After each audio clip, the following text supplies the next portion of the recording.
Like, isn't the service like in-house responders?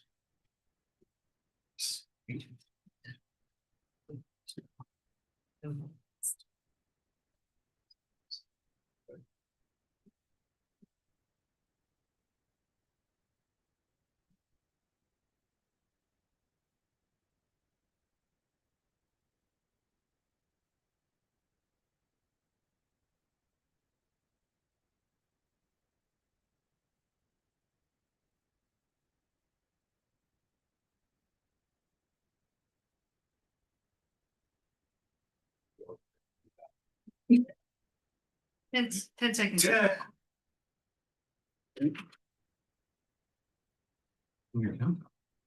Four, three. Calling this meeting to order, regular city council meeting for August 5th, 2025. Let's stand for the pledge of allegiance. Pledge allegiance to the flag of the United States of America, and to the republic for which it stands, one nation under God, indivisible, with liberty and justice for all.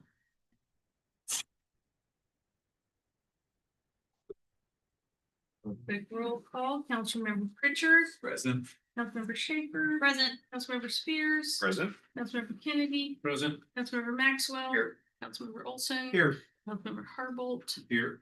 All present. Welcome. Approval of the agenda. But before I move on to that, we do have a couple, we have one request to be absent. Councilmember Harbolt is asking to be excused for the next council meeting, August 19th for vacation. So moved. Second. All in favor? Aye. Any opposed? Thank you.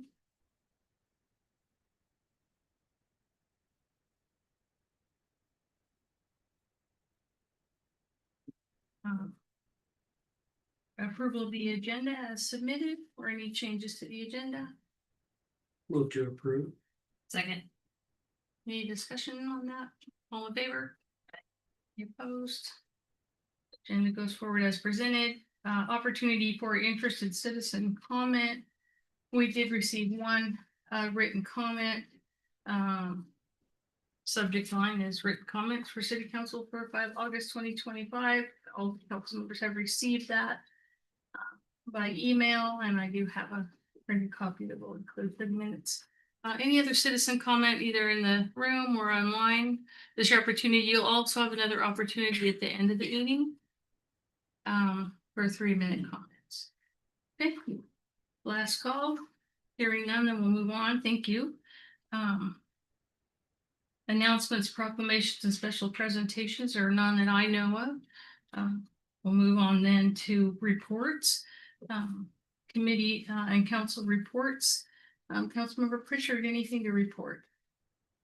No, we have our geology walk, Steve Cooper tomorrow at 5 o'clock. We'll be at Waterfront Park, walk around the lake, and we'll walk really fast because I know those Pinnacle Lake runners are out. Yeah, that's it. Okay, thank you. Finance committee met, we reviewed claim warrants, and then we looked at a little bit of the budget report that everyone will see, but everything looked good. Okay, great. Thank you so much. The Councilmember Spears. Yeah, the Spokane Transit Authority has accepted and put out a contract for, not put out, sorry. We have signed a contract with Carl Otterstrom for the new CEO for a 5-year term to get us through a couple of projects out of STA. So we're super happy to have him on board, and I think it's going to be a great opportunity for everybody involved. I also had an opportunity to go to Kansas City, Missouri for the STA for a transit board members training seminar, essentially. So get to talk to a lot of other elected officials that are on transit agency boards and members that are elected directly to transit agency boards. And kind of just a lot of times they call it group therapy, right? Everybody just kind of shared what your problems were at home and networking and trying to, you know, bolster everybody's self-esteem so that we could go back and do the best that we can. So it was really great. I think that's it. All right. Thank you so much. Councilmember Kennedy. any- Last month attended Spokane Regional Transportation Council meeting. The main topic was the final approval for awards and their contingency list. And seemed like the ones closest to home for us was the Craig Road and Thorpe Road realignment and the Fish Lake Trail to Centennial Trail connection, which I thought was amazing. Of the bids asked, that was the top money one at 5.6 million for the trail connection. That's all I have. Okay, thank you. No report, Your Honor. Okay. Councilmember Olson. No report, Your Honor. Okay, Councilmember Purple. No report, Your Honor. All right, thank you, council. For my report, just briefly, had a great time at Linger at the Lake. The weather couldn't have been any better. The music was great. The people were great. It's really turning into something that people really enjoy. And so wanted to report on that. Then I did attend the farmer's market on Saturday, was there all day for that. Had some great conversations with the community. Talked to all the vendors, and then I was one of the judges for the cooking competition, and it was just a really fun day. And just really felt like they knocked it out of the park. Reimagine did. It's their farmers market person, Erin Bishop, that does that, and she just continues to come up with great new ideas. And it was well attended. It was a lot of fun. I was on vacation for a couple days and picked some huckleberries, and it feels good to be back. So, Sunny, do you have anything that you would like to add? Good evening, Mayor and Thank you, Council. sir. It's good to see you all again. I feel like I haven't seen you in a while, so I've got a couple things to share. One is that our insurance pool, Washington City's Insurance Authority, came, WCIA. They come every year and they do an annual review with us, and they have an audit topic that they pick. This year they picked Public Works to review a variety of elements in there. And I'm excited to let you know that through that process, there were no compliancy issues requiring attention this year. So the last few years with all the special events focus and what did they do the year before that? Personnel policies. Both of those had some compliancy requirements, mandatory compliance requirements that were highlighted to reduce risk.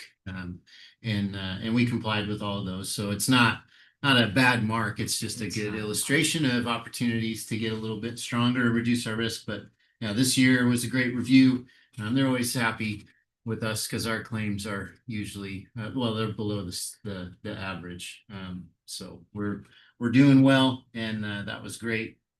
I was just gonna mention the Linger at the Lake success too. I know we've been averaging almost twice what we thought we were averaging in attendance out there at the Linger at the Lake concert. So we thought we'd been kind of telling the story that it was an average of about 1,000 attendees per concert, but this year so far we're more like 1,800 per concert. So which is very exciting to see, and it has been a great job, and our sponsor's been wonderful and involved, and we're already talking about, Glenn's already talking about reaching out for next year's program to expand that. But I think because of the success, and we have the measurement now of what we're actually reaching, and it's doing really well.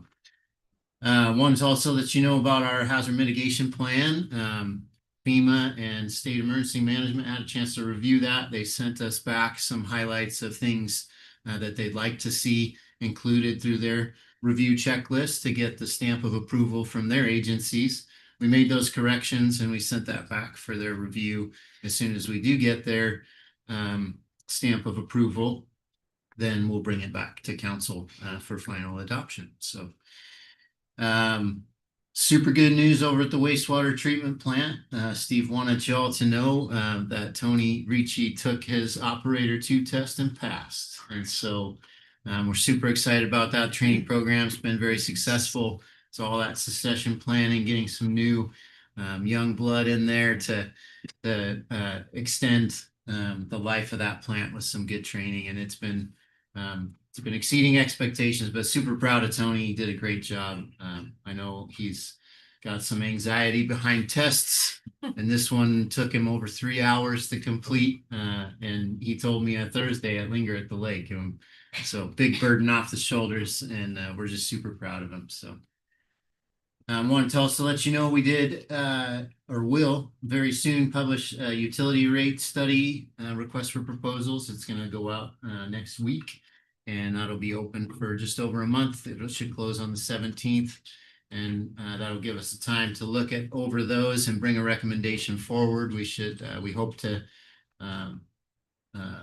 to select one of those firms to do that utility rate study. It's probably, they take on average about 9 months, and so that work would take place and we would have the data in place for next year's budget cycle with all the findings. So looking forward to seeing what comes back from that, but just wanted to give you a heads up. We also have RFP out right now for the backup generators. So Tom Haggerty, our engineer, and Scott and Steve worked diligently to make sure that all those specs were just right for what we need. We put them all into I should have brought it with me. It's about this thick. All the engineer specs for that, and that request for proposals is open now. And we're looking forward to seeing what we get back from that as well. One other thing that we've been talking about is this idea of a West Plains Aquifer Protection Area. And Spokane County staff has been working with that. And we wanted to schedule them to come out and kind of answer some questions, give a presentation on what is an aquifer protection area, how does it work, how would this one work, why is it important. And so they are planning to be having that conversation at the county later this month. And so we'll plan something probably for the second meeting in September. We'll try to get them on the schedule to come out and share with you on the West Plains Aquifer Protection Area. I think it's something that they're talking about trying to get on the ballot for next year. I don't know if it was August or November, but they'll be able to answer a lot of those questions when they come to. So just so you know that that's on the way. And then last thing I have for you is that in August, we will not be having a planning commission meeting. So a few reasons behind that. One is we've been talking about Linger at the Lake. It was actually on the same day as Linger at the Lake. Two is that we really have no active applications that require review. And so having a meeting for the sake of a meeting without required business isn't necessary. And three, our planner is going to be taking some much deserved time off with her family overseas. So that there will be no planning commission meeting in August. We'll get that notice out. I think the newsletter probably had it listed still, but we'll send properly notice that. But Yep. And that's all I have unless you have questions for me. Great, thank you, Sunny. Appreciate it. We do have our second quarter budget report, Ron Holt. In your packet there, we'll probably share slides with those online. Yes. Good evening, Mayor and Council. So I have been working on a new format for the quarterly budget reports. As you have all seen in your packets, there's something in there this time. As much as you guys love hearing me ramble about finances for 40 minutes, I thought that this would be a better conduit for getting the information out. And then this way it can be reviewed prior to the meeting. You guys can have any questions that you have. And then there's going to be a published document as well, meaning the public will have easy access to review it afterward. We still have a little bit of work to do on our website to make sure that page is operational, but that's where it'll be. So there'll be a page for all of these. So just going over the first page here is essentially just a guide. This will be the same for every report that you see. It's just showing the user how to read the rest of the report. As you guys have gone through this, it's pretty self-explanatory, but it also dives into the different funds and what kind of category they are, whether they're operational or project-based, and then a little snippet of what activities are within that fund. And then moving on to the revenue portion. So this is revenue for the operational funds. So we have that's general, streets, public safety, parks and rec, city beautification, tourism, water, solid waste, wastewater, and broadband. And so as you can see, there's green for the general fund, tourism, wastewater and broadband. That's indicating that we have in Q2 received more than so 5% or more than 50%. So we're higher than what we would expect at a halfway point of the year. So that's a good mark for revenue. And then for the funds that have yellow, that means that it's lower than 50% than what we would expect. But for city beautification, that is just a matter of timing for revenues, as their B&O taxes, as well as the business license revenues. And then for water, we should see that climb as we get towards the end of the summer. That's when the majority of the revenues hit. But the expenditures for water are pretty in line with where our revenues are at. So any questions on revenues? And those that aren't highlighted are because they're within range of where they should be. for the Yes, they're half. right where we would Yeah. anticipate they are. Thank you.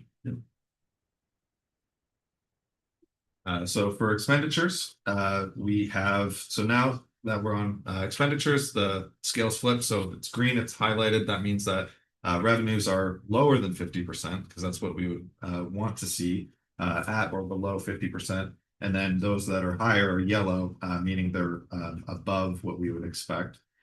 So just highlighting or touching on the yellow, we have admin services. So I dove into that a little bit, noticing that our Muni code, so our code book publishing went up significantly this year. It was anticipated, but well, they told us about it, but we didn't know how much it would be, and it was a lot. And then our HVAC services, we've been having a lot of issues here at City Hall getting our HVAC to work properly, and that's cost us quite a bit. So far, IT is above what we would normally expect. We have had several projects, but it's I believe we just didn't hit the mark on what we expected for budgeting, and then insurance was higher than anticipated.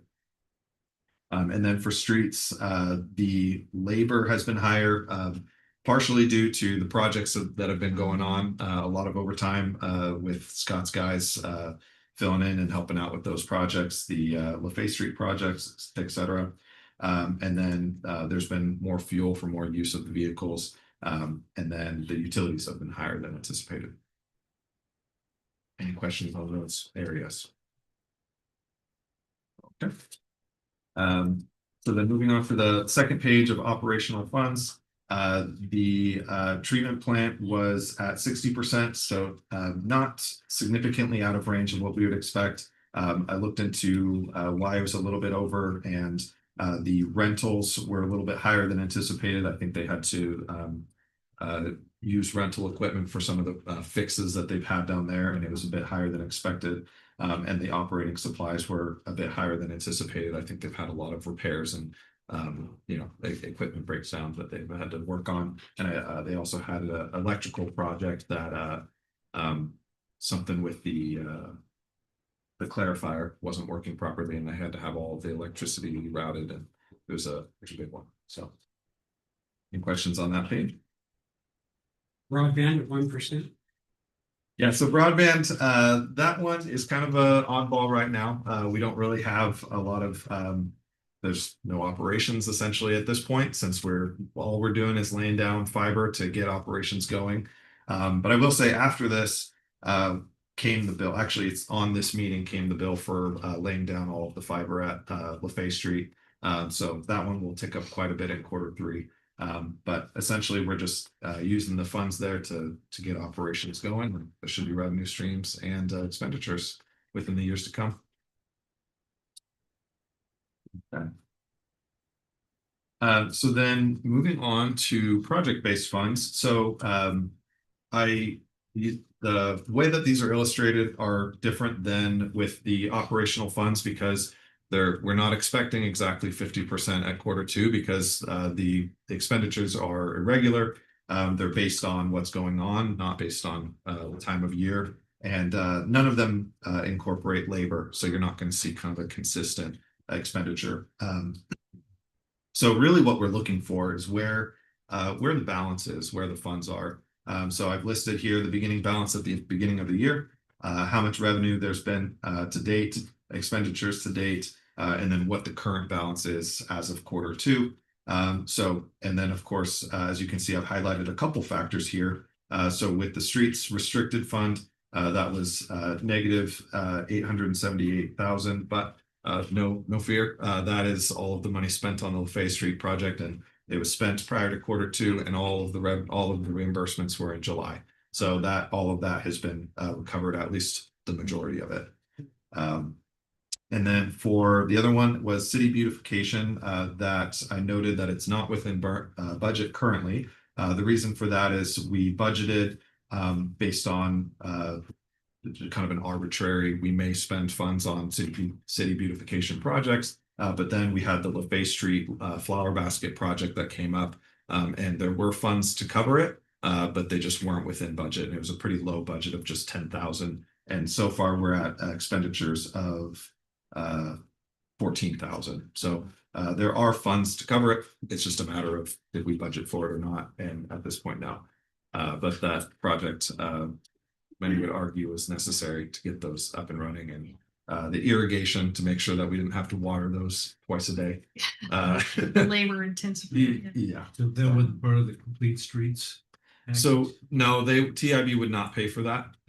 It was kind of a personal preference to have them done that way by the city. So since it's not a part of the streets themselves or the lights, they said, no, you got to pay for that. And so we. And the nice thing about it too is that's something we can control. It's not like we have ongoing expenses there now. We can say, okay, we're not going to allocate any more funding for beautification unless we come back and ask for a specific project or something, but that was to help finish that project. So yeah. Those flowers look nice. Oh, it They looks do. so nice. They beautify the city. Yeah. Yeah. We're And super happy about you it. know, the city beautification fund essentially had not been used. It was set there as a placeholder, a good use for putting the business license revenues to use. But then, now we've found a good use for them. It's actually beautifying our city. So.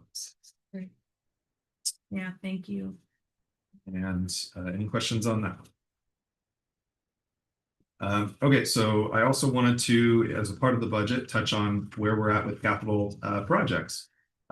So as you can see here, I have all of our capital improvement projects that have been approved, both from 24 that are ongoing and in our 2025 budget. And then you can see off to the right how much we budgeted and how much has been spent. And then a little progress bar showing how much, how close we are to completion. That is based on dollar amount, so it's not going to be entirely accurate based on the actual completion of the project. But as you can see with the LaFay Street, it was over what we budgeted in the capital improvement project, but it did incorporate that's also the LaFay Street restriping project. So there's a lot that goes into that. That is, and the change orders were approved by council throughout the year. And then we have So on the complete streets thing, Yeah. it says complete and says part of restriping. Has there been restriping out there? I don't remember seeing parking places and things like that. The restriping will Yeah, happen that next year. so this one, yes, I do apologize. So the first phase was done. So it's a little bit of a complicated layered project because we have the LaFay Street bike improvements and that or the bike and pedestrian improvements. That was all of the sidewalks, and that has been complete, and TIB is working on wrapping that project up. But we do have the restriping portion that's going to go on into next year. So it's our capital improvement project could be looked at the way that it's approved right now. It doesn't fully incorporate both elements, but I was just gonna add too, that I believe there's funding coming for the second Yeah. part of the project too, so the striping is its own project, even though it's a continuum of to finish the complete streets. Is anything you want to add to that, Scott? But I think that's Yeah. correct. KB Markings is installing the signs that were taken down and replacing them especially in the downtown corridor, the 2 blocks. They'll also have to restore the striping, the fog line, and a few of the handicap are being put back in. So you'll see some paint, but not to the extent. a new application is going in for the ATP, Active Transportation Project for next year, and we'll bring that to council. And that'll have a funding Yeah. stream to cover the cost of that project. So this one is wrapping up. Yes, Yeah, the disconnect there was when, when this capital improvement project was adopted, it was a bit different than the way it actually played out, so. But it's a little bit of a dynamic project, so. Yeah. Anyway, you can see the progress on the other projects, and if you have any questions, I'm fill in. Is there Coney Island dock? It's I haven't seen. there, yeah, there's no doc yet. Okay. Besides, We've Yeah. paid a lot. paid a lot. Yes, paid for the Yeah. materials and the contractor. It's just there's a matter of wrapping it up. I believe, I don't want to speak out of turn, but I believe we're working through the details of. The timing. issue. Yeah. Yeah. Yeah. Getting the contractor on site, yeah, so. Almost everything's purchased and there's some Getting there. heavy Still equipment, some going, other things. still- Yeah, Yeah. it's still moving on. See the little white space, so we still have some work to do.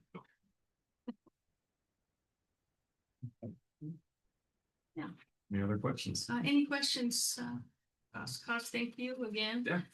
For giving us a great visual to follow. It's so helpful. Very much, right? Thank you. I like the new format. Thank you. Thank you. Yeah. He's always trying a new one on us and they're always good, so pick one. No, I'm kidding. Really appreciate your work. Okay. City Planner, Lisa Rodriguez, you wanna update us with the comp plan, please? Thank you very much for allowing me to update you this evening on, we're still in phase 2 of our comp plan update. That's the concept phase, the vision and values. The steering committee, first, from our survey results and from our existing comp plan mission or vision statement and our strategic plan, vision and mission statement. I composed some vision statements, not a single one, vision statements. We went to steering committee, we vetted those a little bit. They had some good comments, we revised them. So right now on our website, you can see our 10, it's not by no means like a final format, but we just did 10 statements so we can kind of talk about them individually rather than just a paragraph. So those are on our website right now for the public to see, and there's opportunity to comment on there. And the public engagement portion of this phase is we have our steering committee members and planning commission members and yourselves, if you so choose, going out into the community at events. So like farmers market, we had a couple of people go out and basically just talk with community members, right? I give them a subject and then they go out and just have conversations, and then they send me a little summary of what they learned from the community. We also at Linger at the Lake, we did sort of a reporter on the street. Cost went out with a team with a microphone and a camera and ask questions, ask people if they'd be willing to be interviewed. And it was relatively successful. I haven't seen any footage yet. Maybe it's a secret. Yeah, but that was a good experience, and we might try it again. Either at another Linger at the Lake or possibly another event, or he had a great experience interviewing a little girl about the soaps that she was selling. And so the idea of interviewing children might be something that we want to do because it's fun to learn what they have to say about a community, and it's great video footage. So we might explore that. We will have additional outreach. So Lake's grocery store will have at the front entrance, kind of like the Girl Scouts will have people there. Possibly recreation events, like we have football camps and soccer camps going on right now. So you might see people out there asking questions. I did send you the sign up, Genus. If you have any questions or qualms about using the online system, you can always give me a call and I can sign you up manually if you'd like to help us out with that. And you don't go out empty-handed. I explain what we're after. You get a nifty badge so they know who you are. And you get stickers to hand out. Our I Love medical like stickers, and everybody loves you if you give them stickers. So our schedule for the comp plan update has been altered a little bit, and that's on our website also, so you can see the revised schedule. Just push this phase out a little bit to accommodate schedules and other tasks going on right now. And we do have our transportation consultant that is working on our transportation plan. They're really doing background information right now, getting some good mapping. But this fall, you will start to see what they're producing, and so we can take that out to the community and get feedback on mostly like our bicycle, pedestrian, recreation sort of transportation, buses, safety, these sort of things. Get some good feedback from the community on that, but that'll be in the fall. But I've started seeing the information at this point. So that is where we're at for our comprehensive plan. Did anybody have any questions at this point? I appreciate all the work that you've done and are doing, and you know, in the past, the county did this for us. And so this, I think, may be the first time that we're doing our own. Is that correct? There was a consultant in the past that because we didn't have a city planner for many years, so and it's not unusual for a consultant to be hired for, especially for a small city. Oh, absolutely. But it was nice that we decided to take that grant ourselves and do a deep dive and do our own work, and we know our city best. And so the results that we're seeing along the way are really good. So I just wanted to tell you thanks for that. Yeah, we're liking what we see, and it's another opportunity for community engagement.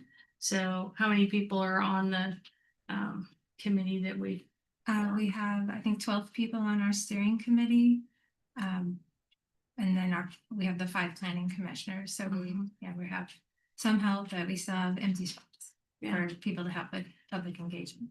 But it's been fun to see the SHS representation, the school district, businesses, nonprofits. So it's, you know, and then Councilmember Spears is on there as well as myself. And so, yeah, anyway, thank you.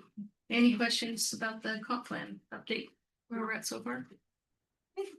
We'll hear from Elisa again here in a few minutes on another matter. Thank you. So we'll enter into our workshop discussions then. The financial policy update. This is just the meals and travel policy. We'll have costs. I go over that with us.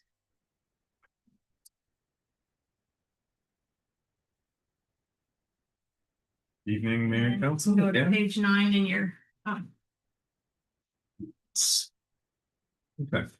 So what we have here is a workshop discussion talking about the proposed policy for meals and travel. As I'm aware, there's no meals and travel policy with the city. And that's from the state auditor's perspective. They're looking for this type of thing to make sure that we have policies and procedures in place that govern some riskier transaction classifications, which is meals and travel. So I've put this together in line with guidance from the state auditor's office and the Office of Financial Management, and reviewed it against other policies and recommendations from MRSC, and feel pretty confident in the materials. I would love any suggestions or comments or thoughts that council has. So the state offers a model policy that everybody just kind of looked at. They have they create guidance that tells you what you should have in your policy. It doesn't really tell you what it should say or what the guidance should be, but they're saying, you know, like it should, what's one example? But essentially the state says you should have XYZ in your policy, and this has XYZ in it. There's certain like things that are, you'll see across all cities everywhere, like the 50-mile radius, right? You don't get paid for meals. So some of that, a lot of this follows the state policy for state meals and travel. But then there's some wiggle room there for us to create our own unique, you know, policy. But mostly, if you watch it, follows the federal and the state mandates that are pretty common. Yeah, a lot of the creativity, we call it, comes around the meals section. They don't prescribe how to deal with meals. They just say that you should have something in policy. So a lot of those sections include either what other cities are using or what I felt was fiscally appropriate or so there's some wiggle room, of course. So if council has any input, it's considered. But a lot of the travel stuff is pretty well locked down by what the state says. And you can always restrict it more, of course. But they're saying, they say you should have certain requirements in place. One question, Cost on the mileage. Do Sure. you use the federal, you use the state mileage that? Yes, I believe it 7%. mentions that the mileage will follow the OFM prescribed rates. I didn't put an amount because it changes. Outrageous. Yeah. But let's see, It's expensive now. It's like 70 cents. a 0.7, yeah, Ugh, it does feel a I'm little too bit on old. the pricier side. It's like 50 cents or.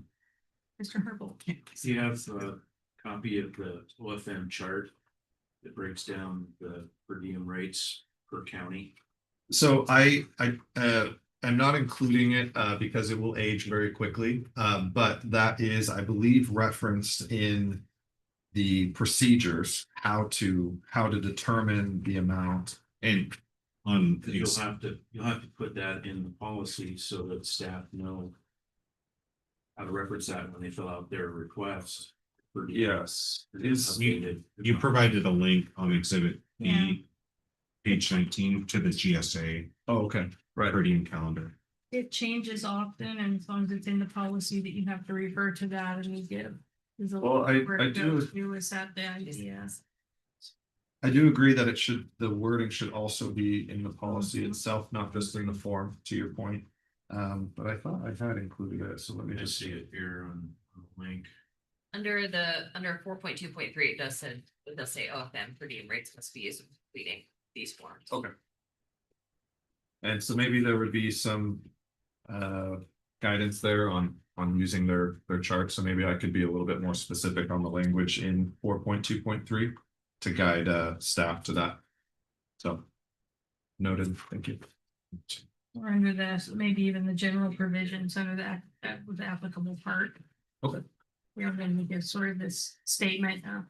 Here's how you apply the policy, right? And Right. this is the guide that we'll use for those sections.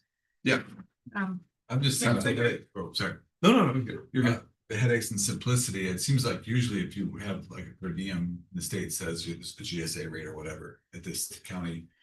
Having to bring in receipts for everything seems like a lot. Well, travel is definitely It is pain point always.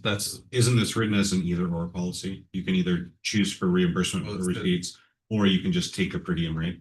You take the per Yes. diem cash in advance, or you can bring receipts for reim. That is correct. Said Yes. must be accompanied by a receipt. But if you scroll down a little more, it says that's like. The reimbursement policy, or you can go down to 4.2.3 per diem. Traveling employees may choose to receive per diem. Oh, okay. Yeah. I'm sorry, I just said out lost receipts. I'm like, oh man, I'm horrible. That's that. So, Oh, yeah. but, it's nice to have a little, need a receipt, you can like at least use some of your bank account. And then Yeah, and talks about that's- exhibit D, and is that not included It here? So we probably want to be sure we get the exhibit, Get if it. it's noted. Exhibit I believe there isn't. Yeah, B is in there. B's in there, but F is not. Oh, okay. Oh, I see. There's A, there's B. This one had a lot of forms. The missing receipt form. C. Yes. Oh, okay, that's. Very good nice. to Oh, know. there's D. All right, thank you. There's two. Yeah. Very good. That's what I was confused. Okay, I'll make sure to So F add. is Do we have E? Oh, E and F that are missing. This one B? Do what? Oh, there's, What is the? prohibited purchase reimbursement form. That I don't believe I have developed. I'll make sure to get that addition. Essentially, that would be if a prohibited purchase was made on a city credit card, Oh. then that would have to be completed to get the city paid back from the employee. Send them a bill. Yeah, exactly. Do they get a city card when they travel? So no, well, there's only 5 issued cards, Okay. and it's to the directors and the mayor, so no, they credit card companies, so banks are cutting down on having just a kind of a unanimous card. They won't allow that anymore. And so we don't have the ability to just issue somebody a credit card. But that's per diems are nice for that reason. You can just get people paid before they go, and then you don't have to worry about receipts. But yeah. So if they do per diem in advance, then you give them the cash. If they don't want to do per diem in advance, they have to fill out their form and they return, and then they get paid upon return. Yes, yeah, so they would complete the form for the reimbursement request form with all of the receipts attached. And then that would be paid to them. So they'd have to put a, So it's an authorization and then like a voucher. they Yeah. have to put a room in their own, on their own credit card.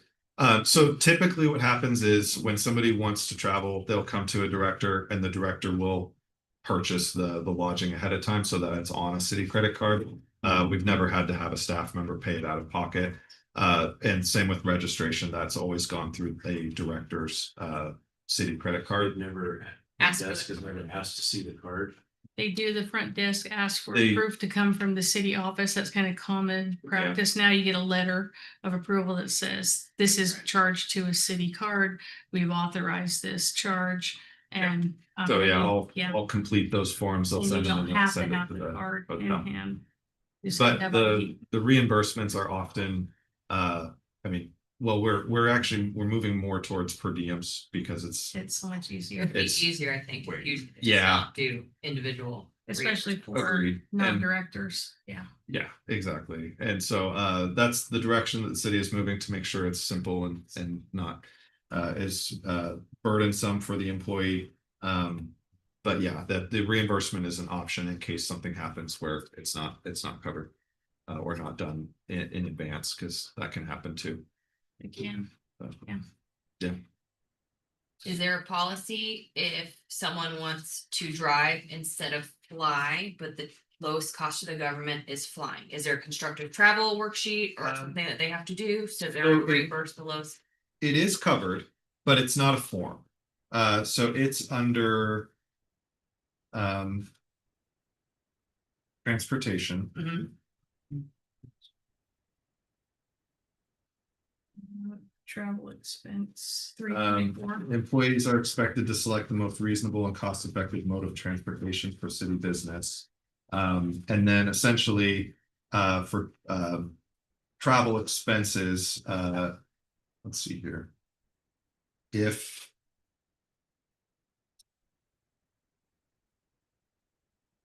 For long distance, employees should consider airfare. when it Mhm. presents a significant cost savings. And so it's under 4.2. We would do both, compare and. Right, but would you make them provide the justification or would you make someone else do it? So I do this for a living for the federal government. Yeah. And what I make them do is provide. Yeah. What is the flight? What is the mileage? And then I will pay you the lowest.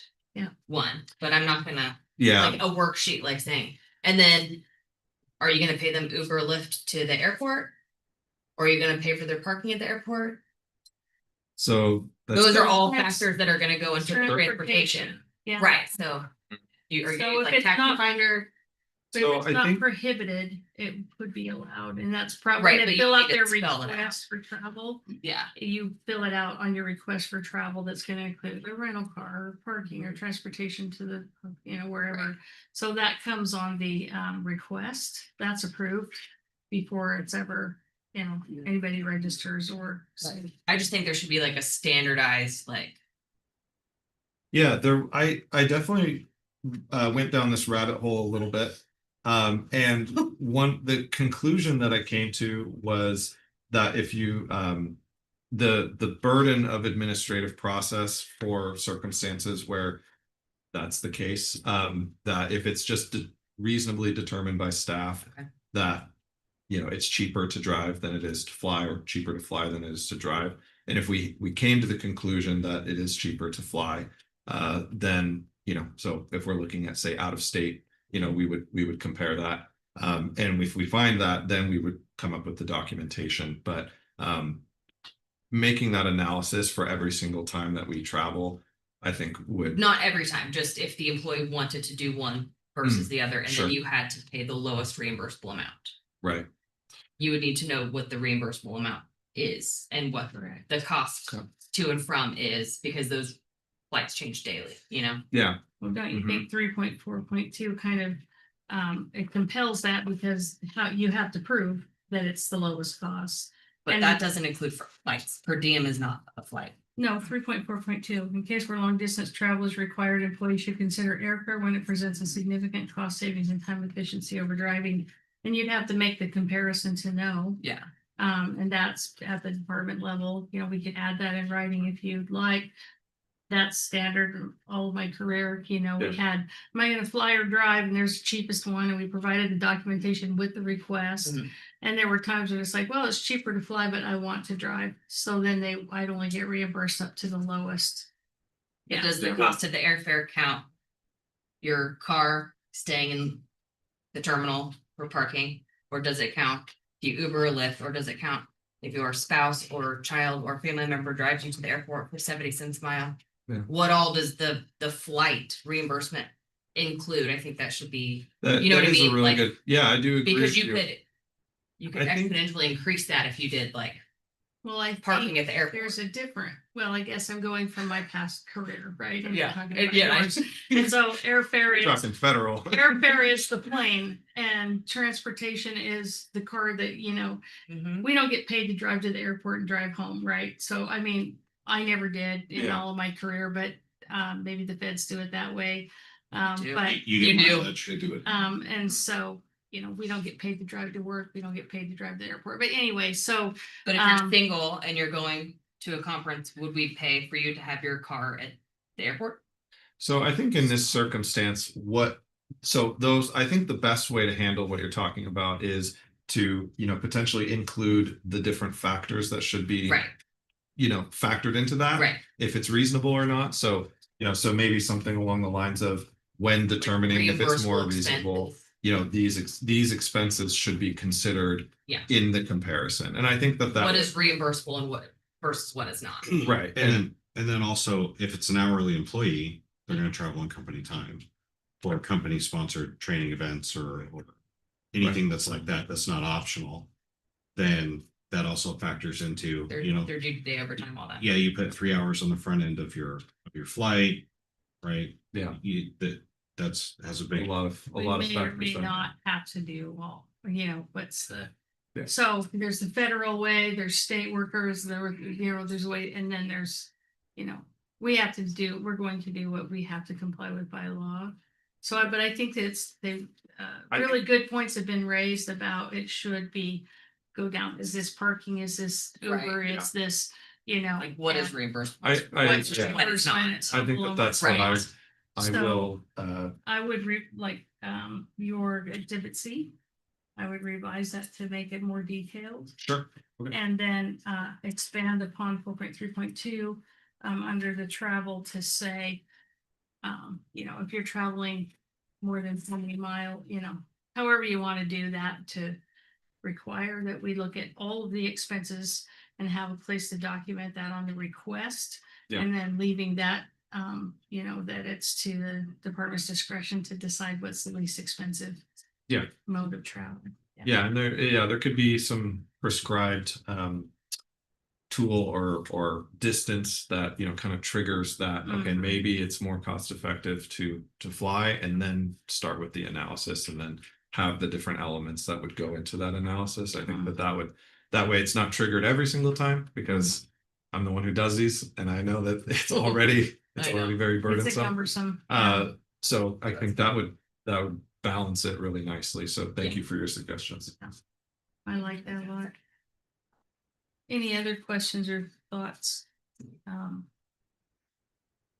Thank you, council members, for raising that. It's very good. Should we bring this back then for another workshop with those recommendations and have a final discussion before we bring it back for passage? That might be nice. That's council's pleasure. Those Yep. council would like to, Yes, in my sense. thank you very much. I appreciate the Thank feedback. you, Mr. Ron Holt, excellent work. The commercial kitchen project update. Glenn, if you wanna come and tell us where we're at and.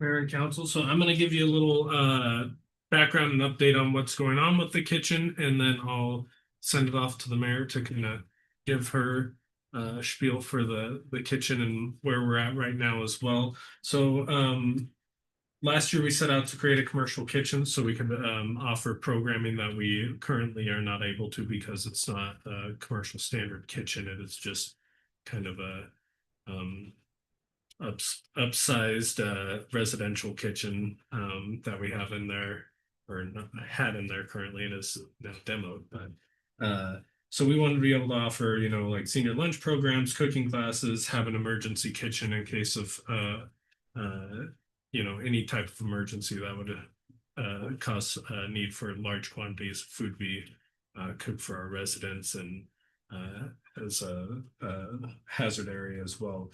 And then also for our youth programs, like our summer camps and after school programs require a lot of times, you know, breakfast to be cooked, and it does require us to have a commercial kitchen in order to do that as a public entity. So the overall projected budget of the kitchen has increased a lot from what was originally quoted to us. This was due to the design of the building. We do have concrete floors on the second floor, so and they are about And not just a little bit. 4 to 6 inches or something like that. So they were like, yeah, this is a lot more than we anticipated. So our overall construction and plumbing costs went up 40% alone. And then we had another 15% increase in prevailing wage. So that has sent us up over what we had budgeted for the project in total. It's estimated right now that it's $418,231.09 is what our quote has. We had originally budgeted $305,000, and that was all ARPA funds. So our gap in between right now is $113,231.09 in the difference. So now I'll let you take it from there. I would like to speak to that because we've struggled through this. In addition to that, the programming, the other key element is the idea is that using this commercial kitchen to create a revenue stream. And one of those is creating a test kitchen. So as we're trying to create being an outdoor, you know, recreation destination place, and as the economic development plan moves forward for our downtown core in particular, this is an opportunity to be used as a test kitchen. We'd have a commercial kitchen to be certified. It would have commissary. So it could look like this. We invite a restaurant or a food truck owner to come. They have their commissary dropped on Thursday. They show up on Friday.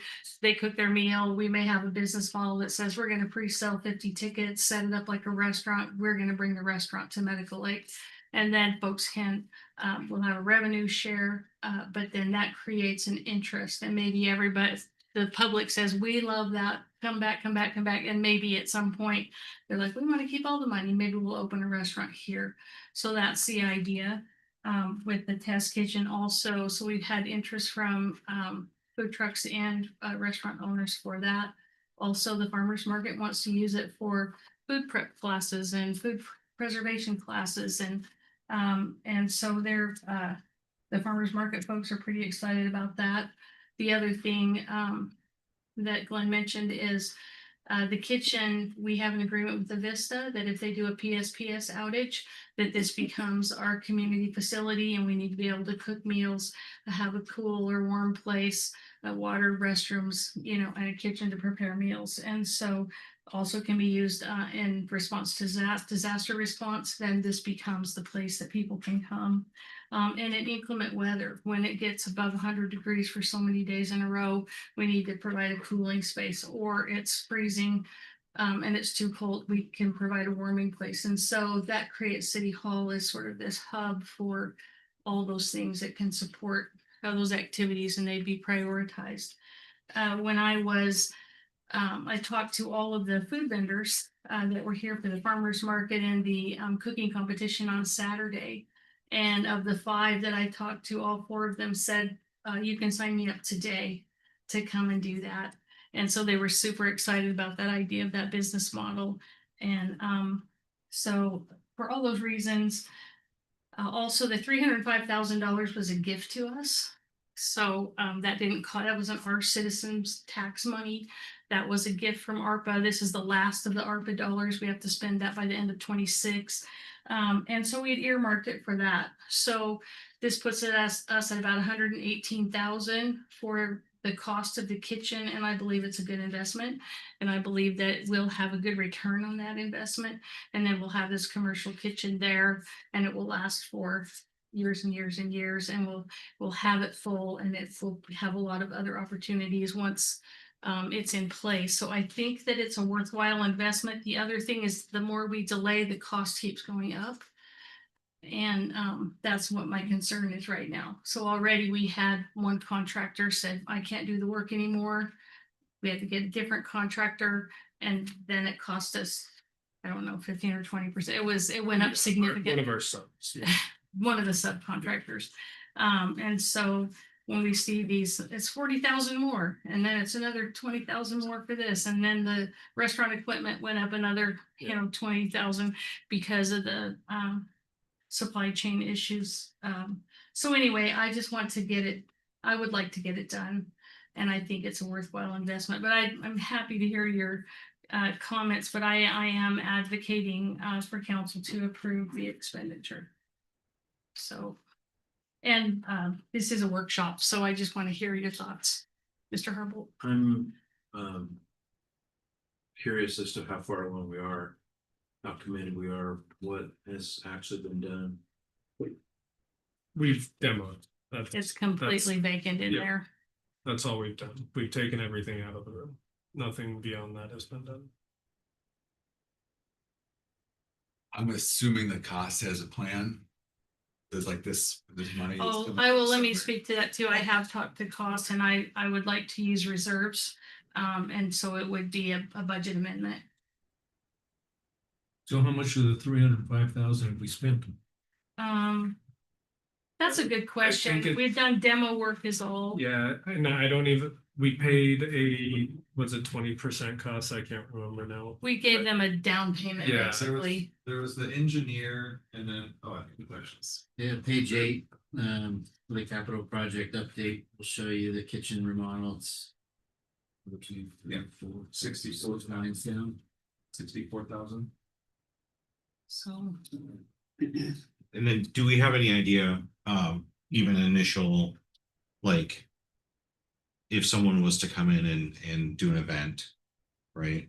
So are we gonna charge, is the idea to like charge them to use the space, and then you said revenue sharing? There's a lot of ways to do it. So we will create different programs for different things. So if we're doing an adult program or a kid program and we're using the kitchen, that's going to be something that we use to add value, to charge more for that program. But if a commercial user comes in, they'll pay by the hour to use the kitchen. They'll pay, we'll have an opportunity for them to pay to use commissary. That's one of the things that food truck vendors, like if they're a regular food truck vendor in the summer, we may lease them space in the freezer and the refrigerator because they have to have a commercial kitchen to maintain their license. So there's a lot of opportunity to create a fee schedule, but until we have a kitchen. Yeah. Yeah. Have we had an opportunity to talk to anybody else that's doing anything similar to this? Yeah, we have been working on this for a couple of years now. There are other places in the state of Washington, that are doing this. But anecdotally, the restaurant folks that we've talked to locally, especially the small mom and pops, and then the food truck people, they're crazy about the idea. So I think there's plenty of interest, and it just gives us another tool for revenue generating to support our park and rec programs. Yes. Sorry, it's kind of off there. No, How much are in the reserves, generally speaking? I know it's not a simple answer, but I mean, we're not like in the red. No. Not even close. So this would come from the, based on what the budget is for our capital improvement fund. Those funds should be used on the adopted capital projects that we have now. So it would come from the general fund. And the projection right now by the end of the year is that we should have around $1 million in reserves, which Yeah, that's, so it would come from that. I was making sure we had money. No, Yeah. thank you. I know, I trusted you already checked today. No. Done a job enough. And we have to ask those things and we have to know what we're getting into, but I think finishing what we started off with the intent, it's been on the plan, we've been working it, and then we ran into complications with the construction, the demo of the construction, losing the sub, cost of the, implements went way up, and so I just see this, we don't just finish it, say, yes, let's finish this, and we will do a budget amendment if we need to.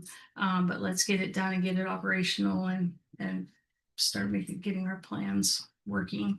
So what has changed that would move it along faster and get things going without us a couple months from now seeing another increase in the cost? Well, council approval is what we need because it's over budget by 118. So that's why we tried a lot of different ways. We looked at used equipment. We looked at downgrading the equipment. Even when we reconfigured all of that, said, let's go lesser and leave some components out and not do this and not do that. We saved like $12,000. So I guess what I was talking about. So I get, in all reality with construction and I mean, Equipment. we know this with. Oh, you want a time frame? Rates, there's not, prices that go up. yeah, there's no guarantee wages. that it There's no doesn't, there's contract not, we can enter into saying not to exceed. yes, yeah. I think We- is what we Tony was could- getting at. We could, with council approval, go to the vendor, get a quote that's binding for so many days. That's what I'd like to do so that we can fix this cost and get And it done. That would alleviate the just upping. And Yeah. I think all the that's where I'm headed with Right, it. Yeah. No, I agree. Any up for. That's where the urgency is the sooner that we can make a decision, we can then time. Lock bind it it, in. and fix those costs and have, So we do have a 30 contractor days that's to given cover. us a hard number that we can just Yeah, go with. it's the same contractor. It was a sub that dropped out, just because we were having delays in the design. Yeah. Originally, because the and first. we design- did not include prevailing wage in the RFP, but that was overlooked somehow. And so that was another 15% for prevailing wage. So Adjustment. anyway, all those things came together. That's Yeah. just on the construction or on the contractor side, a $63,000 increase. And then the equipment was Yeah. the rest of it. We don't want to forget that we've already got the 305,000 already. And so basically, even if we have to spend more, you're gonna get a kitchen for half price. Crude price, yeah. It's true. And it will be very nice. It'll do everything that we need it to do. And that's why I'm asking council to consider go ahead moving forward and let's get it done and let's get some revenues coming in and stop the bleed if we can. I'm not in favor of used equipment, but used equipment in Yeah, there. not me neither. No. I think we should just. With my personal opinion, press forward with new equipment, but try to get a contract in place to where we can't. Cause I don't think we should deal with any more increases. So if we can get a contract locked in, like not to exceed, and then kind of just push to the finish. I'm on board with that. Yeah, I agree. So if let's see if we can get all of that locked in for next council meeting so we can get approval. And then hopefully, 2 weeks won't make a big difference, but. Yeah. So. yeah, Yep, wanna I bring will that back. contact That'd them be and fantastic. Get them back in. Council, I So appreciate that. the earlier they get done, the sooner they can have lunch in there. And dinner too. right? Yes. Yeah, absolutely. Did you have a question? No, I was asking if I was, I mean. if He's I up was the again. next one again. He's up again. Next 6C. Yes. But yeah, thank you so much. And if that 2 weeks, thank you for coming. If that 2 weeks will give you enough time to get that together, if there's some reason to do it It should- sooner, we could. I'll reach out to Allison and Jake Okay. tomorrow morning and see if I can get them out there. Just either that or get it Mhm. in their letter from their quote they gave us See if they'll previously. give us and that see if 30-day yeah. fixed price. That would be great. Yep. And then perfect on the equipment. Will do. Yeah, Until finish a project on the labor, we need an actual fixed cost at this Yes. point. Okay, thank you so much, Glenn. Council, thank you for thinking that through, and supporting that. I sure appreciate it. So Glenn, Park and Rec vehicle equipment needs update. Yeah, so last year we put in our capital improvement Page 20. request to purchase a truck for park maintenance. After talking with Scott and getting the lights and everything put in, we have decided if council deems necessary as well to request just a change. We aren't asking for any more money or anything like that. More than likely we'll actually come in under budget with this change from what we requested last year, but we do want to, if you don't mind, push the next one, request that we purchase a boom lift and a Kubota. If you've seen our little orange Kubota driving around, we use that a lot for parks maintenance in lieu of the park maintenance vehicle. So next one. We received quotes back. The Kubota is kind of an estimate right now, just because it's a percentage off we get when we go to the dealership. We get, with our contract through Sourcewell, we get 22% off a Kubota UTV itself. So that brings the price down substantially. And interestingly enough, when we went to Genie and did the same thing, we normally get discounts, but they raised the price on us when we go through Sourcewell. It's an interesting one. But the boom lift, what we really need it for is the flowers. The hope is change lights in the future, because right now Scott's having to call the county every single time we need a boom truck or a scissor lift or anything like that. And we're borrowing it from the county, and it's up to their schedule on when they're using it or not. So this will be a pull behind boom lift as well. So it'll be lightweight. We can take it in the parks for, say, if we need, trim high limbs on trees and things like that as well. So we want to make sure we had something we were able to take through the park as well. And could pull behind the Kubotas. Is that like the 35 footer or is that the 50 I footer? think you have another slide there Yeah, that shows the the next picture one, of yeah. what we're talking. So about. it is a 35 or I believe it's a 30 footer or 2430 is what it is. And so those are the two pieces of equipment right there. And sorry, I didn't put in an actual picture of the lift, but I wanted you to see kind of how we can utilize it. The angles we could put it at and everything to utilize it in different ways. But with council's approval, we'd like to change it from a truck to these two pieces of equipment that we believe will help us in the Still parks. within the original capital amount for the truck that was approved for this year's budget. Yeah, hopefully around 65,000 Yeah, is kind of coming what under. we're shooting at. So we'll actually be $10,000 under what we allocated for the truck. And no tax, title, and license. Well, and just the maintenance, and when you think about insurance and maintenance and all the other things, fuel, it's just saves every day that you use it compared to buying a big truck. Yeah. And so I want to commend staff for finding a better use. Sorry. Did I I say was something? just curious if this was gonna bring back a golf cart ordinance or. I still think we Yeah, need with a the golf cart golf ordinance. That's on my list. Okay. At every staff meeting, it's on the list. It's coming, but we've been busy. Oh, I know. It's, and the priority is, diminishing. I mean, it's just hard to task staff with putting this together street. Yep, street league. Yeah, they have lights. This stuff. Yeah, Nice. so we don't need golf cart ordinance for that. So, That seems like a smart idea. I yeah, think the boom would be great, because you guys have a nice sign. Like for the banners and things like that. Mhm, And yep. no Yeah. point. Yeah, we And don't if have we get we don't ready have for to follow this out anymore. You don't have to rent it. Yes, yeah, it'll save us in the long run. Yeah. Yeah, makes sense. okay. So, council then will plan to bring that back then for approval at the next next meeting.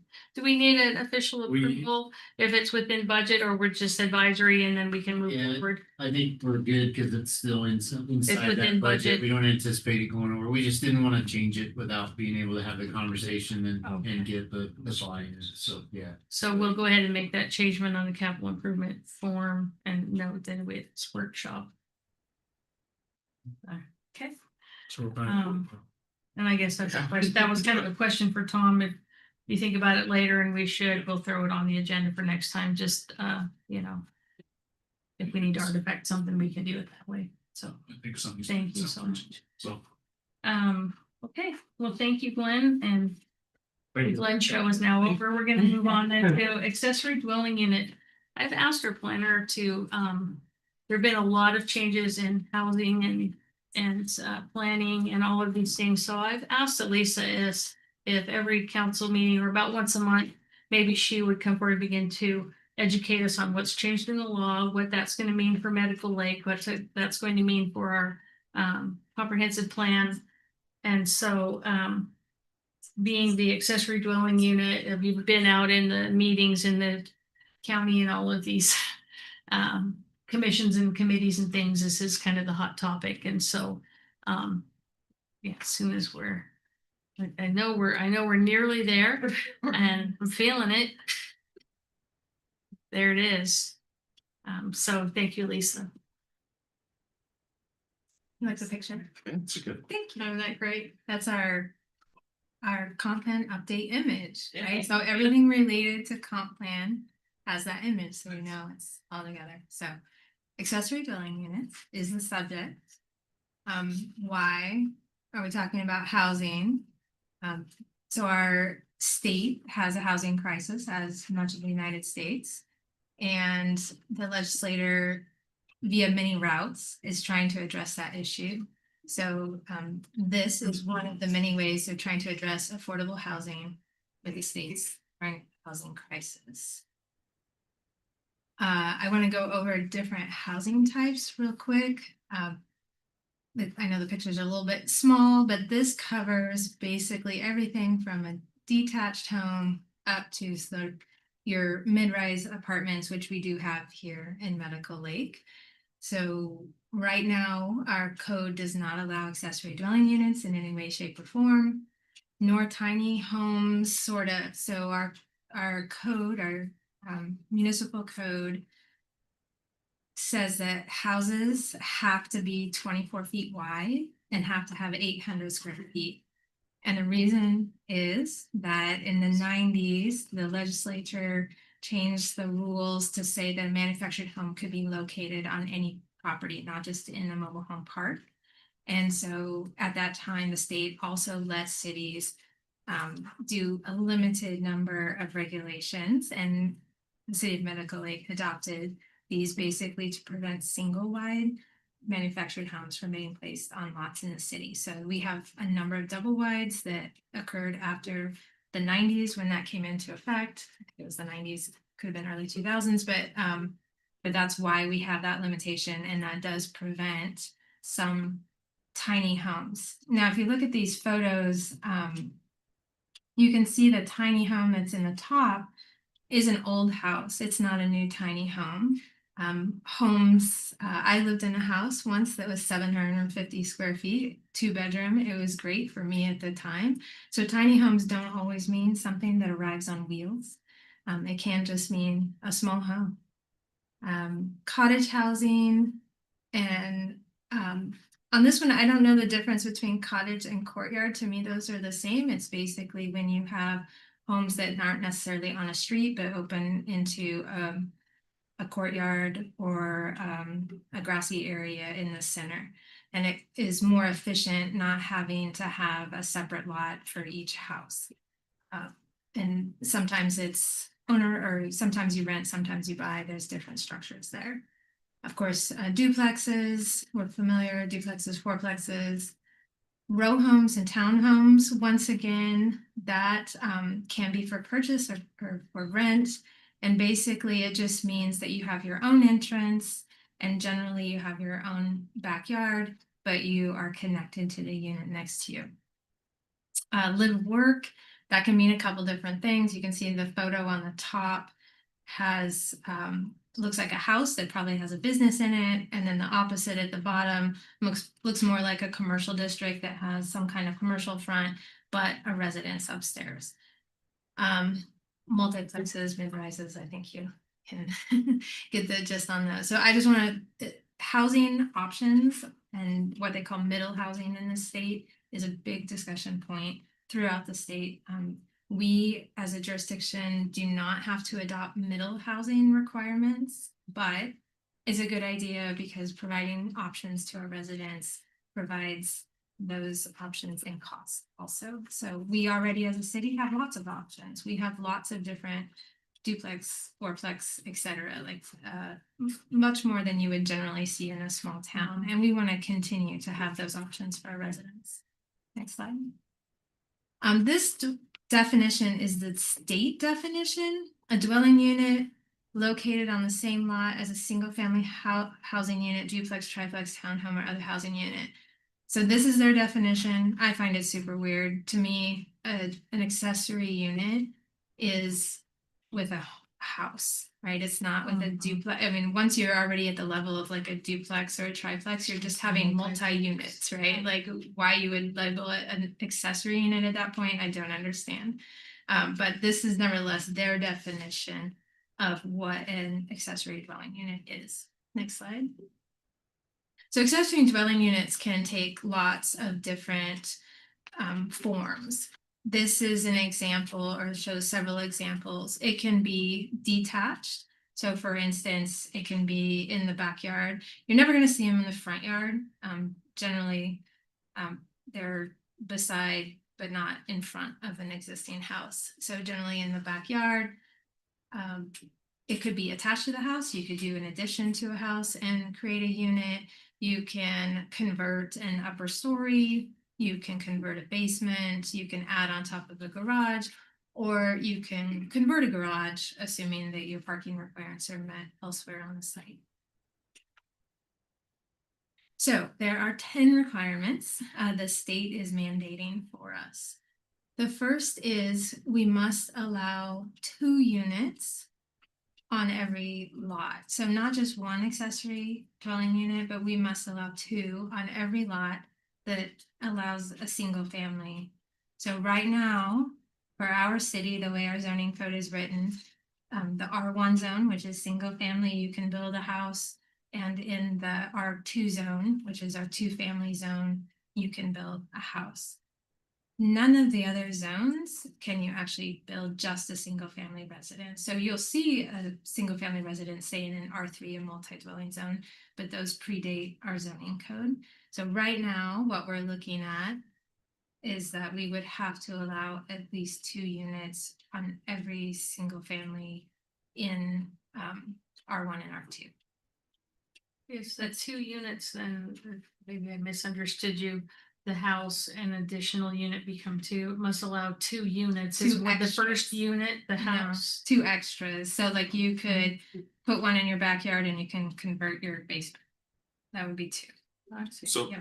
I have a question. So when you're talking about like converting or like doing a garage conversion or something like that, so what's to delineate between just adding additional living space? It's the kitchen.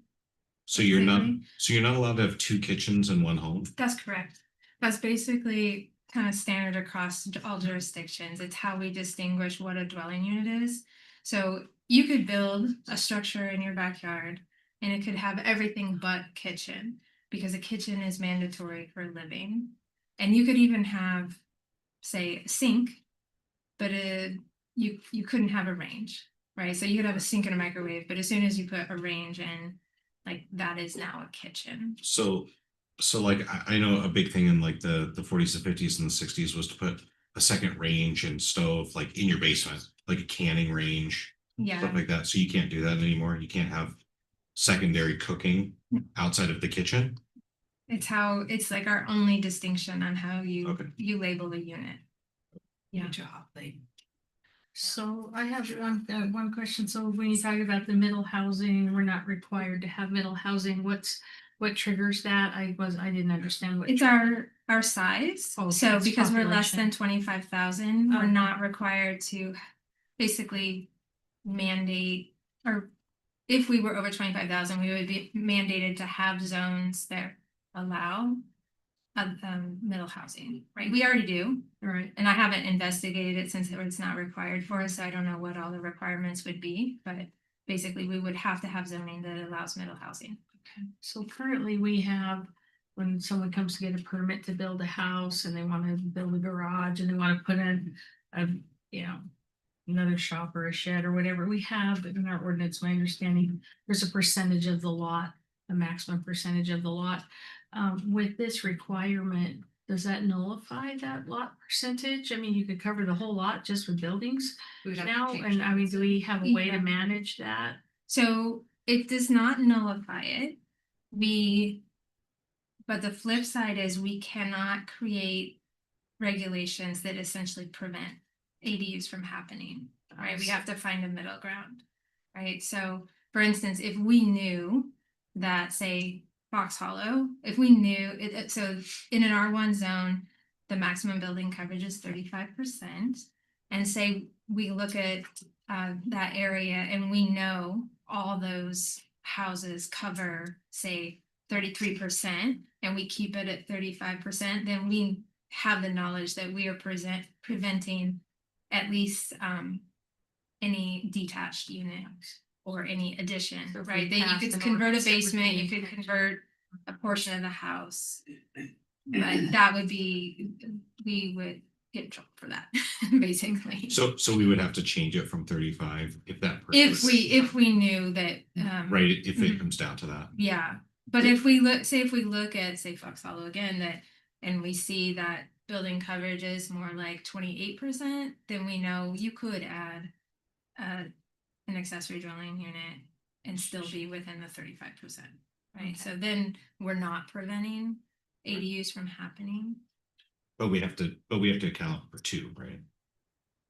The one can units. be I- inside the house. Yeah, I mean, that's, Is that something that's gonna get hashed out later by somebody besides us at the state level? potentially. They're gonna litigate that later. I think too that we don't have to, but we have to allow for it if people want to, right? And so they would come as a request, and let's say someone did want to put 2 units on and it exceeded, they're gonna have to go through a process where you'd have to look at our law. I mean, there will be a process as those requests come forward.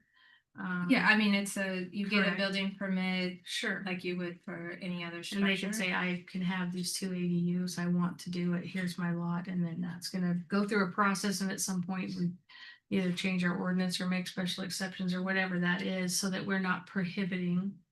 Right, I mean, that is an option, like to have a process, say, we know the first unit is doable, a second unit would be more difficult with building coverage. Then we could look at having, I don't like the word variance, but like an adjustment process, so we could examine that individual lot and Mhm. determine, like, are they still meeting the intent? And it's not significantly different than the neighborhood, that sort of thing. Our variance criteria are very strict, so that's why I want to stay away from the term variance. Because Mhm. variance is really like something about the property, say the shape of it, or a physical feature like a wetland or a rock outcropping is preventing somebody from being able to develop in a very basic manner, then you can get a variance. But so in this process, we might call it an adjustment where you could potentially, ask for an adjustment to the standards by a little bit in order to accommodate. I think one of the things that's really going to be the biggest challenge is you have 1 or 2 extra units on a lot. So how do we connect water, sewer, separate water, sewer, power, the infrastructures, the connectivity, the house, we have separate meters, they're billed. How do, are they 2 addresses, 1 address, and then become A, B, and C? I mean, I don't know, but it's gonna get complicated, a little messy, and then how do we, there's gonna be sewer connectivity if it's separate, because they have a kitchen, shower, bath, so Right. anyway, just thinking that it's gonna get a little complicated. We will. I'm confused, so this is a mandate from the state. The Correct. state says Meadow Lake, you must allow ADUs. That's correct. And is there gonna be a measurement? What if nobody in the town wants to build one? Are we gonna get fined then for not having them? No, and we just have Do, to show and that if we have a allow them. plethora of them, these are for low income primarily, is that what they're? It's. Well, I guess I usually start this presentation by saying that if you think about your lifetime and your children's lifetime, not many of us went from a single family home where we lived with our parents, and the very next step we bought a single family home, right? Most of us went through phases, whether you started in a dorm or an apartment, and maybe you had something like a duplex or a townhome or whatever, like you went through phases because, you know, most of us can't afford a single family house Yeah. when we're 18. And then on the other side of the spectrum, people that, you know, they're empty nesters and they want something smaller, or their spouse passes away and now they want a smaller place. And sometimes what happens is, say, the main house that they've owned for many years, now they're going to rent out, or potentially another family member is going to move into that, and in their retirement years they choose to live in the accessory unit because it's smaller and it fits them better. So yes, it can provide low income housing to a stranger. You can rent it out, but oftentimes it's actually family members and friends that are being accommodated by providing the housing, the AD, and for specific So- ADUs. What was the motivation for the state to begin with? Obviously, they didn't care about seniors wanted to move into a smaller space in their house and whatnot, lease it out. So It's, Other prices. well, like in Greater Spokane area, our housing occupancy is like 97%. And that 3% is people moving in and out of those dwelling units. Like we don't have enough houses. So this is an easy way without ripping up existing homes to essentially fill the cracks in. Do a little jello action and like just shaking some rooms in between. Mr. Pritchard. Yeah, can I just back it back even farther? So we didn't need to do any middle housing because we're a small community, but Yeah. we still have to do this requirement. We That's have to correct. allow it. You have We to. have to We have accommodate. to allow the every opportunity request. to do it. So how does this, I mean, like, for my opinion, I don't know, the whole housing issue is like people buy houses and then rent them out for like Airbnbs. How is this not gonna just turn these, like, everybody's got 3 Airbnbs in their property? Because then it's a business. It doesn't, So So- we'll have to think about our ordinance, right? We have But a- we need It's a nothing, Airbnb, Airbnbs are they'll have bad. to register, Yeah. we'll register it as an Business ADU, is this a? So they could. we don't have a vacation rental policy or regulations right now. It's something we've thought about, but we haven't started to address. And then, you know, talking about utilities, you know, these are policies we also need to come with and address, you know, like all of these will have to come. Do they stay zoned as R1 or we have to rezone these? No, it stays as our one. But they're not single families.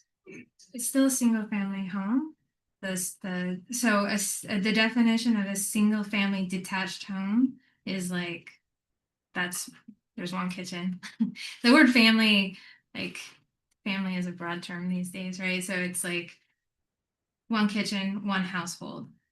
If they're gonna have two kitchens. If you have a second kitchen, now it's the accessory unit. In theory, it would be a smaller apartment within the larger, but it's still referred to as a single family home with Single an family accessory with an unit. ADU. Yeah, that makes no sense. Okay. So what classifies the kitchen? If you have a refrigerator, a microwave and a sink, is that a kitchen? It's just. It's the- just the basically range. the range is, so we will not allow people to put, say, a 220 circuit in their basement. If we think that they're gonna That's have a current, kitchen. yeah, that's the current code. So Yeah, I it's, think, I mean, it's something that's difficult to enforce post construction, right? So during inspection, we're gonna assure that this doesn't exist. Once we've final a building permit, people do things. people do things behind closed doors, like, and we, you know, and it's incredibly difficult to enforce after. Right, because, you know, we're not entering people's homes without permission. That brings it back to the whole idea that these are, Medical Lake has a high percentage of private property owners, and it's only if those owners want to allow that on their property. It may be those folks that own rentals that may allow that because it's revenue generating for them. I mean, or you want to put a mother-in-law unit, and we've had that happen before where people came and they asked, it's like, my mom needs to, we need to allow this tiny home, and we just didn't have that opportunity. So anyway, it's coming and it is the law. But it's that we can't obstruct an effort for an ADU. I think that's what it comes down to, but we still have to answer all the questions about the infrastructure, you know, and how is that, how do we put that in? What does it cost to put it in?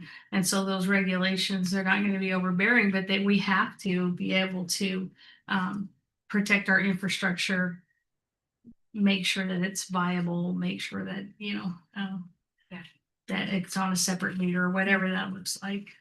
So without this mandate from the state, could we have changed our code to do this? Yes, Mhm. yeah, we could have done it at any time. Okay. It's something that certainly exists in other jurisdictions and has for a long time. Spokane just did it to every parcel in the city of Spokane like 3 months ago. Okay. So we're not required to do this because we don't have. I forget the term they use, rapid transit, basically transit lines that are every 15 minutes. If we did have that, then we would already have to have it. We don't have rapid transit, so we have to have this in place within 6 months of our periodic update being our deadline, which is next December. But we'll likely include this with all the other regulations that we have to update. Councilmember Pritchard. We just upped all the prices for like hookups and putting new meters and stuff in, so we have a pretty reasonable cost for it now, so it's not like. It'll just be a permit. It'll be part of the permitting process, the cost to do it, the meter, the, you know, all of those things, the Vista, getting, you know, they're gonna have their little home with big satellite dish and, you know, the whole deal. So, it should be fun, but I think, I personally think it's I great. think I was thinking there's about, like, my places kids that it trying to buy a fits. house someday, it's like they're never gonna be Yeah. able to, right? They're gonna be in my basement. Yeah. No, but shut up. you might as well have them next door than in your But basement. they need their own range. Well, you can have two. Yeah, one for each. So you're Well, I have like, 3 kids. you can Two of have, them are gonna have to bunk up. well, you must do two, so you can have three. Oh, There's no stopping anyone. Is there, are they? Does the state mandate any kind of like size requements or any? I have many So- more requirements. sorry. So if we want to keep. Wrong requirement one. Get out of here. It's 8:02. Moving on to requirement number 2. So we cannot require that either the primary unit or the accessory units are owner occupied with the exception of short-term rental. So we can create a policy that says if there's a short-term rental on the site, one of the units must be occupied by an owner. Next. This is, so when this first came out, I was like, what are they talking about? And there has been more information provided and we'll have another workshop on that. But we must allow separate sale of ADUs. So I was thinking, were we talking about like condominium? Well, the state has actually legislature has created a whole other sales system. So the condominiums, like you can imagine a traditional condominium, apparently that process in our state is cumbersome. I don't know why I haven't had to deal with it, but we haven't had a lot of new condominiums in recent years for whatever reason. So they, instead of like fixing that, they just made this other process. It's called a unit lot subdivision. And so it is sort of the same thing in the sense that you can sell the unit and not the land, or you can actually sell the land and the unit, which of course would not adhere to any of our minimum lot sizes. So I could sell my basement and keep the upstairs? Yeah, you could Actually, the caveat for the unit lot subdivision is the units cannot be one above each other. So no, you couldn't. You could sell your garage stuff. it's on You the could side. sell your I garage. can sell the garage. Yeah. You can As sell your long as it's on garage, the but you side. can't sell your basement. But you could do the condominium process and sell your Mhm. basement. And those, yeah. Yeah. Yeah, So this like, we'll have another workshop on because it is. More to come. I won't, Yeah. we're on fire, but read this. Okay. We're bracing ourselves. We cannot require more than one parking space if the lot is smaller than 6,000, and we cannot require more than 2 parking spaces if the lot's larger than 6,000. So this will be another discussion. Is that the original lot or the subdivided lot? I assume it's the original lot, although the language doesn't specify, but it would make sense that it's the original lot. Number 5, so we must allow units to be up to 1,000 square feet. This is another thing that just seems a little crazy to me because we have homes that are less than 1,000. So if they build an accessory unit that's 1,000, but the first home is only 750, like now the accessory unit is bigger than the primary unit. Do we need to have a system where it like switch it anyway? So it's, yeah, that we have no control over that. We must allow 0 setbacks adjacent to alleys. So if you had a unit, standalone unit, or a unit above a garage on an alley, we would have to allow that right on the property line. So no rear yard setback. So no rear setback on an alley. On an alley. And then we can't use setbacks, building coverage, et cetera, to limit the possibilities of accessory dwelling units. But It's a good thing no surveys never make mistakes. Number 7, we cannot have design standards that are more restrictive than what's required for the main unit. So it's basically just, they know all the tricks.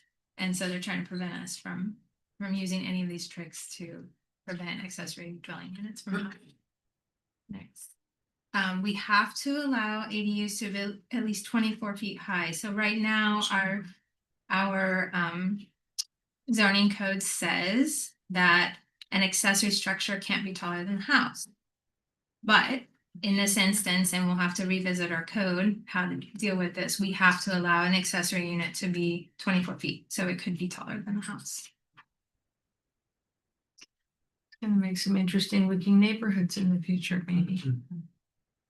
For impact fees, so we have parks, fire, and school. For our impact fees, we can charge no more than 50% of the full price for the ADU.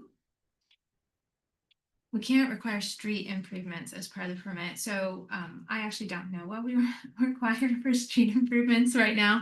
Some jurisdictions, when you build a new house, you have to put in, if there's not a sidewalk, you have to put in the sidewalk and the curb or whatever the improvements, or if the street isn't, finish the pavement, like you have to add that.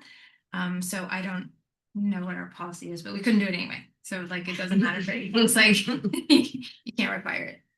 So that was the last one of the requirements. And then I was just showing a few examples. So the 2 on the left are, basically the back corner of the property. Whether it's a conversion or a new unit, you'll see that in the backyard. The top right is where someone's added on to a residence to create that unit.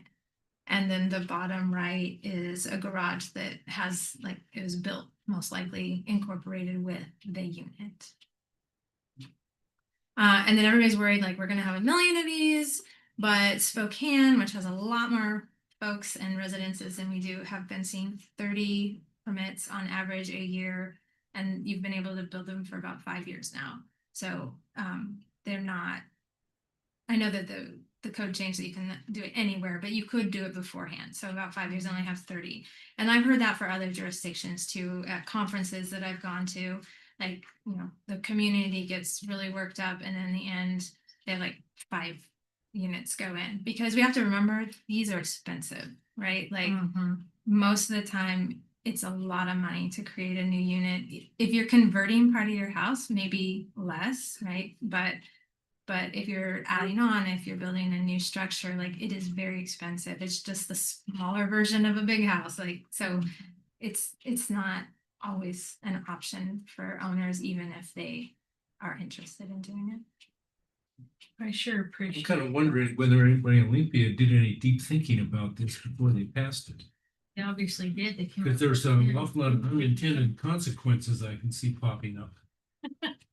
Absolutely. Yeah, like I said, it will be interesting, but I don't see a huge demand like immediately, but we need to prepare ourselves and I wanted you to know it was a significant change in the law. And I do get inquiries every few months.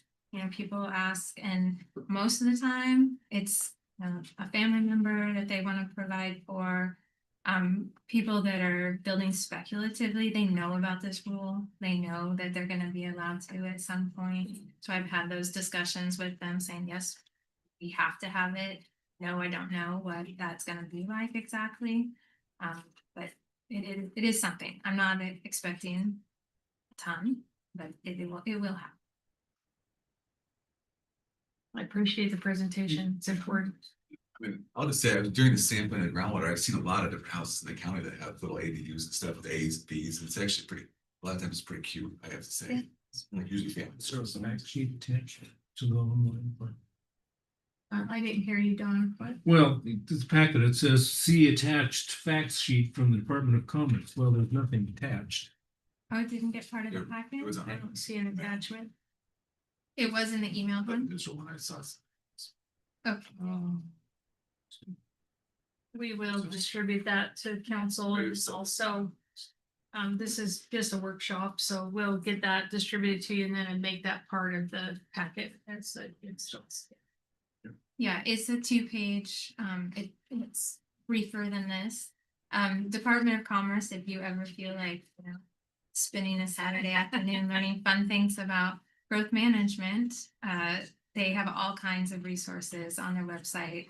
If Department of Commerce is the department that looks over growth management and therefore planning. That's why I exist.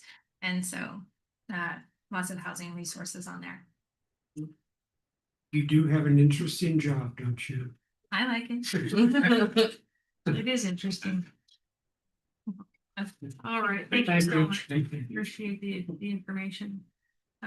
Moving then to action items, we have consent agenda.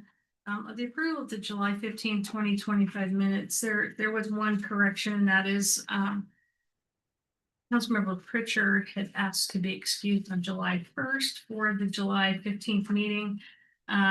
We talked about it, I signed it, but then I dated it, but I didn't actually take a vote. So I would like to officially ask council to approve Councilmember Pritchard's absence from July 15th and that be added to the July 15th minutes. All in favor? Thing.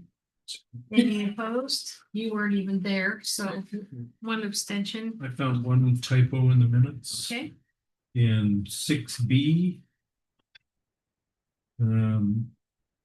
What's that? 1, 2, 3, 4, fifth line down. Lisa is a Mr. there, and I'm thinking that's an error. So, Dropped an S. hmm, Yeah, dropped an S. yeah. When I reviewed Mr. it, Ms. Rodriguez. Yeah. when I was reviewing, I want to make sure you guys concluded okay, and I saw that Councilmember Sphere seconded his own council member first, and then it was seconded again by Councilman Harville, so I think there might be an extra second. Oh, Oh. True that. motion Not- I don't know. included by Councilmember Spear, second by Councilmember Spear, second by Councilmember Harville. So we'll strike. I was all over that day. That's great. There were so many people motioning and seconding, I just Just. easy to get lost. Any other corrections or amendments to the minutes? Okay. Move to approve with the discussed corrections. Second. Thank you. Any further discussion? All in favor? Aye. Any opposed? Thank you so much. Also approval of the August 5th, 2025 claim warrants numbered 52756 through 52808 in the amount of $568,279.51. Finance Committee. Already reported there was a review. Anything further there? No, everything looks good. Move to approve. Second. Any further discussion on the claims and warrants? Okay, all in favor? Aye. Any opposed? Thank you. We have no public hearing by resolutions N25760. Interlocal agreement for steering committee of elected officials. It's the Elisa show tonight, apparently. You beat Glenn out. We have been upgraded. Hello again. So we had a workshop at the previous council meeting, I believe it was, to talk about the local agreement for the steering committee of elected officials. And I'll just remind you how important that committee is, that it gives us a voice in the county for things related to growth management. So the state changed legislation saying that we needed to invite tribes to participate in these planning efforts. And two tribes accepted the invitation, the Kalispel and the Spokane tribes, and they have been incorporated into the agreement. And the agreement was adopted by the Board of County Commissioners. And so at this point, we're being asked to ratify that agreement. I do sit on that commission and committee. I always forget, yeah, commissioners, Board of County Commissioners, and this is the subcommittee. And it is valuable for sure. And so this is just as we were workshop this last time, this is just ratifying the agreement to the tribes. It's the agreement we already had. So Move to approve. Second. any further discussion there? All in favor? Aye. Any opposed? Thank No. you. Oh, one opposed. Piddles and all others are ayes. Thank you. Thank you. And thank you for your comments last time. I appreciate that. Resolution 25761, Page Freezer social media and website archival software agreement. Mr. Ron Holt, if you want to come up and brief us on that, please. That's page 40 in your packet. Hello again, Mayor and Council. So this is the service agreement with Page Freezer, as was discussed in the last two meetings through workshops, to determine what's the best fit for the city for social media and website archive software. And thanks to council's feedback on the desires for the website crawling technology that would sufficiently cover us in the event of a records request, we found a solution that fits, and presenting it here. Thank you for the litigation protection. Yeah. That's really what it boils down to. So any questions or comments from council? The 25 gig of storage, did they anticipate that you would ever come into account of that? 150 gigs. Sorry, yes. Zero. Sorry. It didn't seem to be an issue, and also we are very low on the quantity of records compared to some of the other cities. And I don't know the amount that each one requires, but it didn't seem to. Yeah, I just wanted to make sure that like the 5-year retention overrode. Like, Yeah. would they just charge us more if we need more space? I want to make sure they're not gonna like. So there will be at some point the deletion of records, but it's going to follow there's going to be a policy in place that's going to describe how this all operates, and it's not likely. So I reviewed all of the applicable destruction, so the DANS numbers from the state archive, and basically there's no records that we could publish on social media or the website that would constitute longer retention periods than 5 years. So essentially they should just, as long as we have policy in place, which I've been working on, that will describe how the process works, that it's stored for 5 years and then deleted automatically by our service provider. Then that I consulted with the state to make sure that they're fine with that. And that was actually their recommendation. So, and I don't believe that it'll ever go above and beyond the 250 If it did, gigabytes, we but can bring it back too, but we didn't anticipate that. And I think the beauty of it is that instead of just let it going on forever and you can have 10 years of stuff and you have to go back and find some minutia. You're subject to lawsuit over it, you know, that this makes it very defined. Automatic deletion, automatic documentation, using that Dan's number by the state. That's all we have to do to delete records is follow the rules, apply the code, the state, you know, archiving code, and then that's how we're going to stay up with all of our records, just like our beautiful records room now that we know where our records are, what we have, and you know, some things we keep forever. But I love it that social media and all of our electronic, you know, that type of. and if there is Yes. anything, so we'll be Define. keeping an eye on it. If there is anything that we feel warrants a longer retention period, it's an easy matter of exporting it from here and then saving it. You know, so that the same way we would any record. So yeah, I hashed it out with them and I feel really confident that this won't be a problem. Any other questions or concerns? Move to approve. Second. Any further comment? All in favor? Any opposed? Thank you, council. Thank you, Cops. Last one, the consulting agreement with Gordon Thomas Honeywell, government relations, resolution 25762. We have workshop, we didn't workshop this, but this is a continuum of an agreement with our lobbyist, who has performed exceptionally well for us.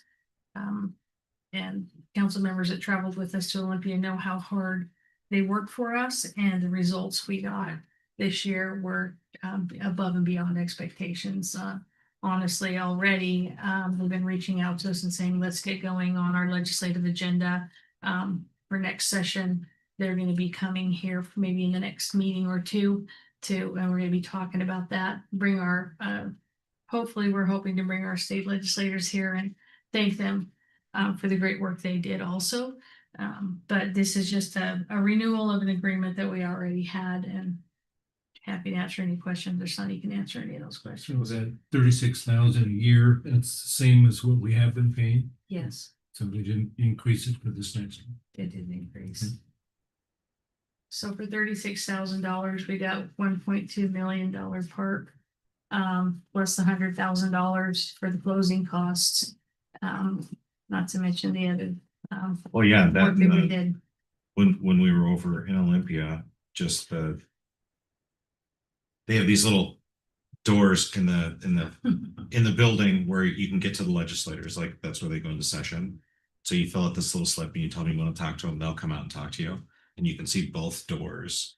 And so she was just posted up in the middle, just like literally head checking back and forth, knew exactly who she was looking for. Prepared notes. Yeah, I think they're way worth it. Yeah. And she was already talking about things that are on our agenda for this next session, so we were already even mentioning those things, and we'll probably be back again next session, and we'll be talking a little bit more about this other thing that's important to you, legislator so and so. And it was just really great. She introduced us to, not usually we go see our local, but we were introduced to a large number of other elected officials there, and senators and representatives, and it was we were there for a few weeks this year. It was long, but it paid off. And so you have somebody, the other part of that too is that she's working on this every day. There's no way that we could reach out and keep Medical Lake's interest in front of council. So for 36,000, we just couldn't pay a staff person to do that. So yeah. So anyway. Second. Thanks. Any further discussion? All in favor? Any opposed? Thank you so much. No ordinances, no executive session or emergency ordinance, no upcoming agenda items noted. If you have something, please reach out to Sunny with those, or Roxanne. Last opportunity then for interested citizen comment, anyone in the room or online that would like to comment. Henderson has her hand raised. Okay, Ms. Henderson?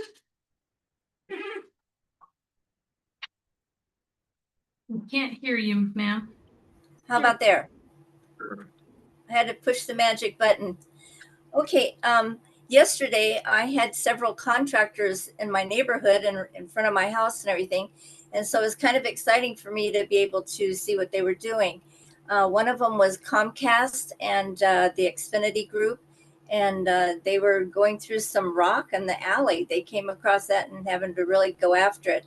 And then we had Spokane County out here fixing the intersection of Ladd and Stanley and rounding them out. I still have a little bit of a pothole there. It's an indention.